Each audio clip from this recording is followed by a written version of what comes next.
আসসালামু আলাইকুম ওয়া রাহমাতুল্লাহি ওয়া বারাকাতুহু। অধ্যাপক শহীদ গোলাম আজম রহমতুল্লাহ আলাইহের ইসলামকে কেবল ধর্ম নয় দিন হিসেবেও মানতে হবে বইয়ের 11 পৃষ্ঠা পড়ছি। ইসলামকে আংশিক গ্রহণের বিরুদ্ধে হুঁশিয়ারি।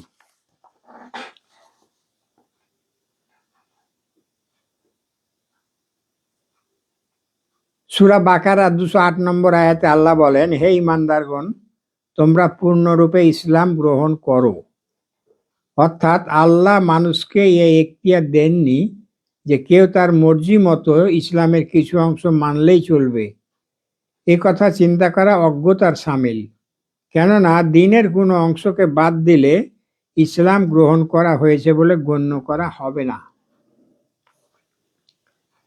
কেউ যদি ধর্মীয় ক্ষেত্রে ইসলামকে মানে কিন্তু রাজনৈতিক ক্ষেত্রে ধর্মনিরপেক্ষ হয়, অর্থনৈতিক ক্ষেত্রে সমাজতন্ত্রী বা পুঁজিবাদী হয়, তাহলে সে ইসলাম গ্রহণ করেনি বলেই গণ্য হবে। সূরা বাকারার 85 নম্বর আয়াতে আল্লাহ বলেন, তবে কি তোমরা কিতাবের এক অংশের উপর ঈমান রাখো আর বাকি অংশকে অবিশ্বাস করো?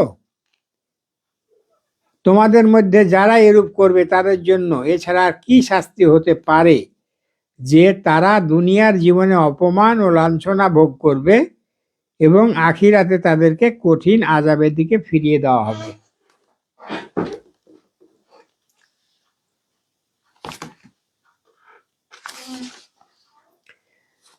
যারা দিন কায়েমে সক্রিয় নন তারা কি দিন ইসলাম মানেন? যারা ইসলামকে ধর্ম হিসেবে নিষ্ঠার সাথে পালন করেন কিন্তু দিন ইসলামকে বিজয়ী করার উদ্দেশ্যে কোনো ভূমিকা পালন করেন না, তারা যত বড় ধার্মিকই হন, তারা দিন ইসলামকে পরিপূর্ণ জীবন বিধান হিসাবে মানেন না। তারা ইসলামকে আংশিকভাবে মেনে চলেন মাত্র। দিন ইসলামের আসল উদ্দেশ্যই তারা অনুধাবন করেন না। তারা পরকালের মুক্তির আশায় ধর্মীয় কাজে অত্যন্ত সক্রিয়। দুনিয়ার জীবনে ইসলামিক জীবন বিধানকে বিজয়ী করার প্রচেষ্টা করা অপরিহার্য মনে করেন না। আলেমগণ যদি সবাই ইকামাতে দিনের আন্দোলনে সক্রিয় হতেন তাহলে ধার্মিকদের মধ্যে এ ভুল ধারণা জন্মাতে পারত না। তবে বর্তমানে আল্লাহর রহমতে আলহামদুলিল্লাহ আলেমদেরও অনেক মানসিক পরিবর্তন হয়েছে। যেহেতু এটা 2007 সালের লিখিত বই, কাজী এটা 7 সালের কথা এখানে বলা হয়েছে, আলেমদের নিষ্ক্রিয়তার কথা। তো আলহামদুলিল্লাহ এখন আলেমদের মাঝে ঐক্য সৃষ্টি হচ্ছে। বর্তমান বাংলাদেশে যেমন 8টি ইসলামিক দল একসাথে জোটবদ্ধ হয়েছে। আলহামদুলিল্লাহ এই অবস্থার আল্লাহর রহমতে অনেক পরিবর্তন হয়েছে। তবে এই লেখাটা 2007 সালের, আর এটা 25 সাল, মানে 18 বছর আগের লেখা। ইকামাতের দিন সব ফরজের বড় ফরজ। তিনি তোমাদের জন্য দিনের ওই সব নিয়ম কানুনই ঠিক করে দিয়েছেন যার হুকুম তিনি নূহকে দিয়েছিলেন। সূরা সূরার 13 নম্বর আয়াতে আল্লাহ বলেন, তিনি তোমাদের জন্য দিনের ওই সব নিয়ম কানুনই ঠিক করে দিয়েছেন যার হুকুম তিনি নূহকে দিয়েছিলেন ও যা আমি এখন আপনার কাছে ওহী করে পাঠিয়েছি, এবং যার হেদায়েত আমি ইব্রাহিম, মূসা ও ঈসাকে এই তাগিদ সহ দিয়েছিলাম যে এ দিনকে কায়েম করুন।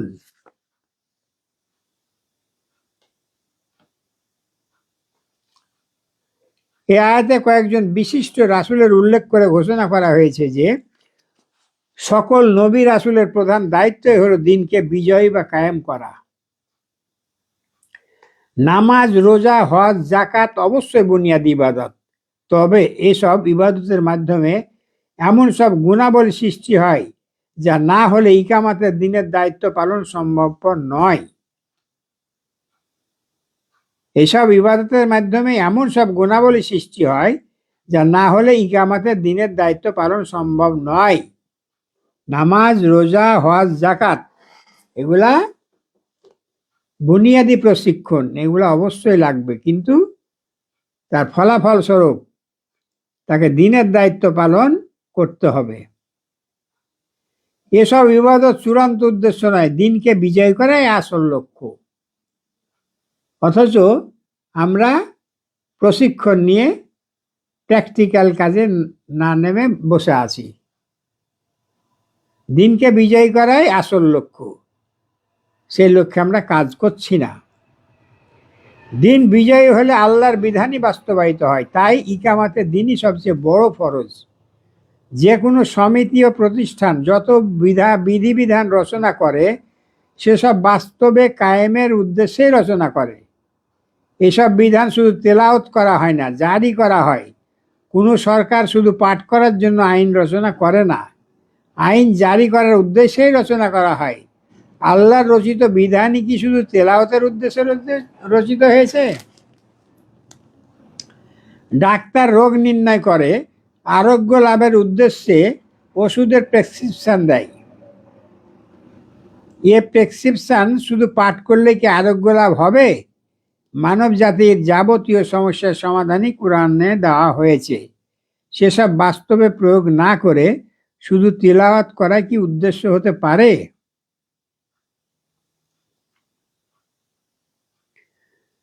কুরআন বুঝার চেষ্টা করা ফরজ। যারা অশিক্ষিত বা স্বল্প শিক্ষিত তারা না বুঝে কোরআন তেলাওয়াত করলে আশা করা যায় যে আল্লাহ তাআলা তাদেরকে সব থেকে বঞ্চিত করবেন না। কিন্তু আমরা যারা দুনিয়ার জীবনের উন্নতির প্রয়োজনে বিদেশি ভাষা আয়ত্ত করার জন্য বহু বছর ব্যয় করেছি, তারা কোরআন বোঝার জন্য চেষ্টা করা ছাড়াই আখিরাতে সাফল্য লাভের আশা কেমন করে করি? ইকামাতে দিনের ফরজটি আদায় করার জন্য কোরআন বোঝার চেষ্টা করা অপরিহার্য। কোরআনের অনেক বিখ্যাত তাফসির বাংলা ভাষায় অনুদিত হয়েছে। আরবি জানা না থাকলেও কোরআন বোঝা সম্ভব। ইসলাম সম্পর্কে মূর্খ লোকেরা যত উচ্চ শিক্ষিতই হোক এবং সমাজে যত প্রাধান্যই বিস্তার করুক, তাদের মতামত ইসলামের ব্যাপারে গ্রহণযোগ্য নয়। জামাতবদ্ধ হওয়া ফরজ। আল্লাহ যেসব কাজ করাকে ফরজ করেছেন এর মধ্যে সবচেয়ে বড় ফরজ হলো আল্লাহর দিনকে কায়েম বা বিজয়ী করার চেষ্টা করা। আর এই কাজটি করা যেহেতু কারো একার পক্ষে সম্ভব নয়, সেহেতু জামাতবদ্ধ হওয়া বা সংগঠনভুক্ত হওয়া দ্বিতীয় বড় ফরজ। তাই ইকামাতের দিনের দায়িত্ব পালন করার উদ্দেশ্যে প্রত্যেক মুমিনকে এমন কোনো সংগঠনে যোগদান করতে হবে যা আল্লাহর দিনকে বিজয়ী করার কর্মসূচি বাস্তবায়নের জন্য সক্রিয় ভূমিকা পালন করে। আমাদের দেশে এই উদ্দেশ্যে ময়দানে যে কয়টি সংগঠন কর্মরত আছে তাদেরকে যাচাই বাছাই করে কোনো একটিতে যোগদান করতে হবে। যদি কোনো সংগঠনে আপনার পছন্দ না হয় তাহলে বোঝা গেল যে আপনি সব সংগঠনের দোষ ত্রুটি ধরার যোগ্য ব্যক্তি।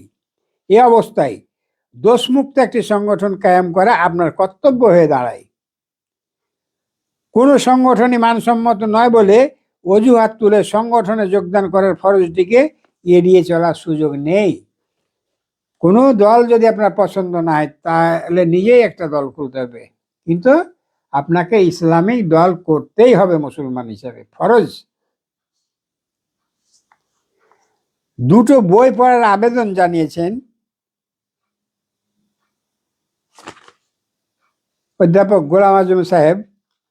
1 নম্বর, মুহাতারাম আলেম সমাজ ও দিনদারদের খিদমতে জরুরি প্রশ্ন। এ বইটিতে ইকামাতের দিন ফরজ হওয়া প্রসঙ্গে আলোচনা করা হয়েছে। 2 নম্বর, বায়াতের হাকিকাত। ইকামাতের দিনের উদ্দেশ্যে জামাতবদ্ধ হওয়া যে ফরজ সে বিষয়ে আলোচনা করা হয়েছে। বায়াতের হাকিকাত, আপনারা বইগুলো পড়ুন।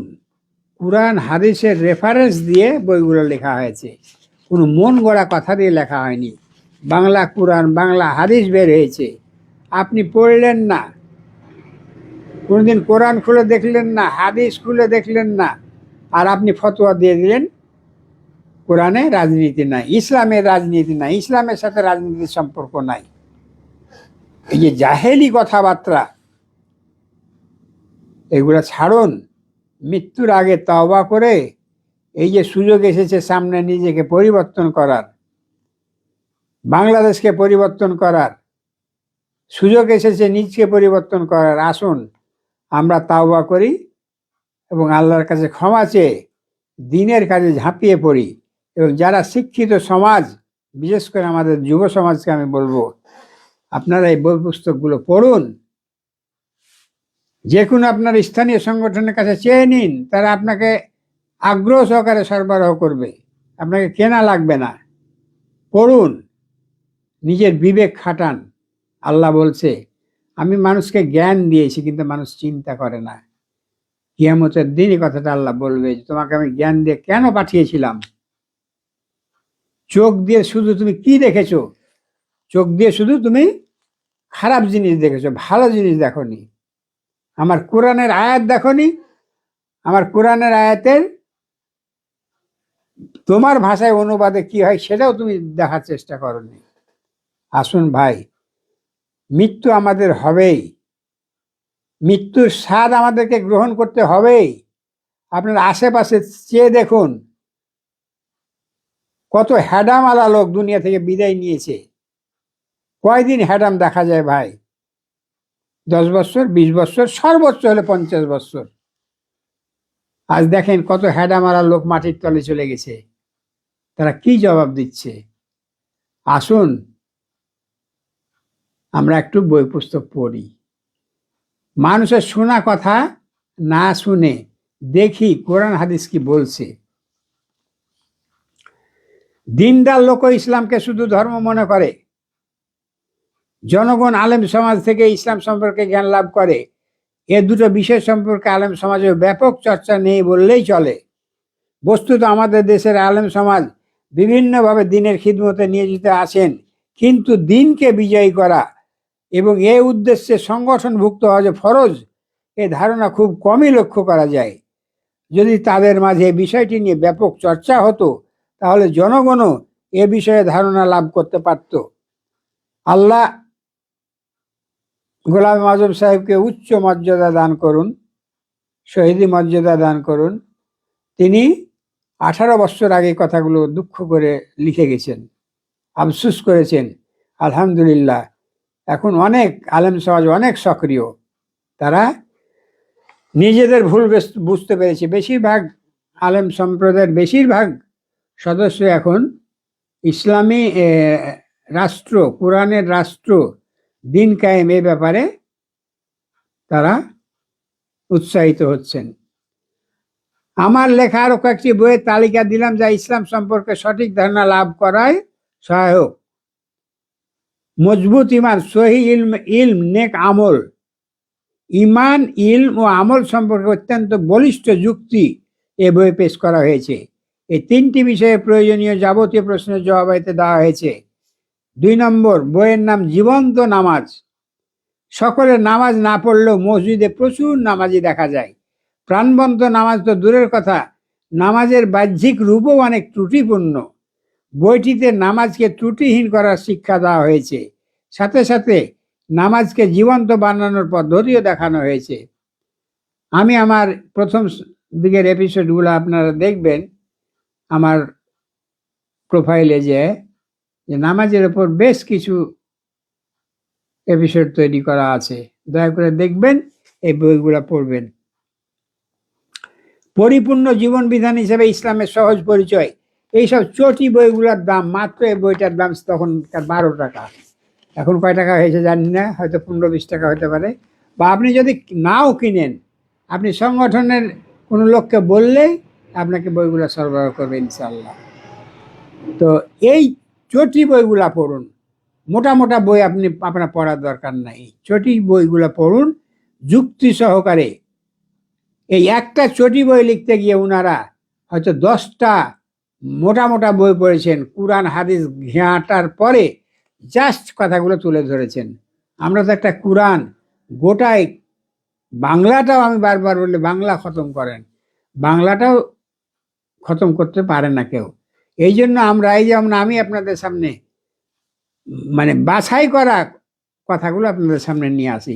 এই বইগুলোতে ওরকম বাছাই করা কথাগুলো 10টা 15টা বই পড়ে ঘাঁটাঘাঁটি করে বাছাই করা কথাগুলো আপনাদের সামনে নিয়ে আসে, কিন্তু ওখানে রেফারেন্স দেওয়া থাকে যে এই হাদিসে পাওয়া গেছে, এত নম্বর হাদিসে পাওয়া যায়, বুখারী শরীফের হাদিসে, মুসলিম শরীফের হাদিসে, এই সূরার এত নম্বর আয়াতে।